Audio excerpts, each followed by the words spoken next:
If your house has excessive dust or allergy problems, especially if it's a relatively newer house, I want you to pay attention here.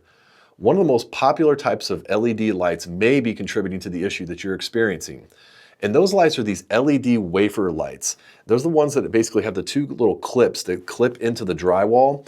And what I'm seeing a lot is new construction is that these are being installed in ceilings where there's an attic space above where insulation is just dumped directly on top of these lights. I did an inspection for a homeowner about a week or so ago, and he had about 12 to 18 of these lights all throughout his house.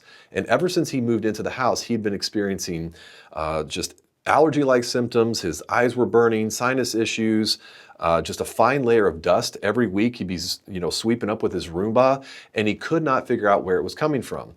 After calling the HVAC company out there, cleaning the ductwork, inspecting the seal on the ductwork, talking to his builder, his insulator, nobody could pinpoint what the issue was until I came out and I did an air leakage test on the house and used an infrared camera to show him that wherever these LED lights were installed in his ceiling, that's where air was coming in for the most part through his house.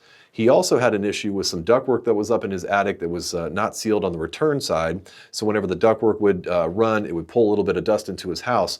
But the biggest problem really was these LED wafer lights that were installed in his ceilings.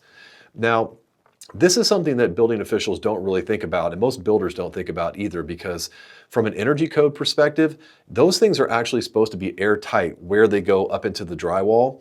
But the older style recessed lights had a metal can that was required to be airtight.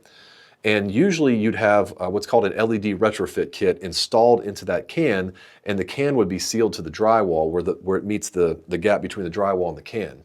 Well, with these new style lights, they don't require a can, therefore there's nothing on top of them. And so if it's not caulked to the drywall after it's installed, or there's not a cover installed over top of them that is sealed to the drywall from the attic space, then air freely moves past them and it will pull in some of that dusty insulation from the attic into your house. So there are aftermarket parts that you can buy on Amazon, which I'll put a link in the description to buy those for you. But you can basically buy these little kits, move the insulation back from above these lights in the attic space, cover the lights, make sure that the junction box is outside of the cover, and then use either 100% silicone or an acrylic latex caulk like Big Stretch Caulk, which I'll also put a link to this in the description for you. And use that caulk or silicone to seal that cover to the drywall from the attic side. What you don't want to do if you already have insulation in your attic is pull these things down to seal it to the drywall from the underside, because then you're just going to drop a bunch of insulation into your house. So this really needs to happen before insulation goes in ideally. But if the insulation's already there, get up in the attic, move it away, put the cover on, seal it to the drywall, and effectively make these lights airtight again. Now, if you have the older style can lights and you want to air seal those up, I can have a free step-by-step guide that you can download by scanning the QR code on the screen here or click the link in the description below. If you'd like to dive even deeper and learn the fundamentals of building science and how houses really work, check out my online course at myhomecomfortadvisor.com.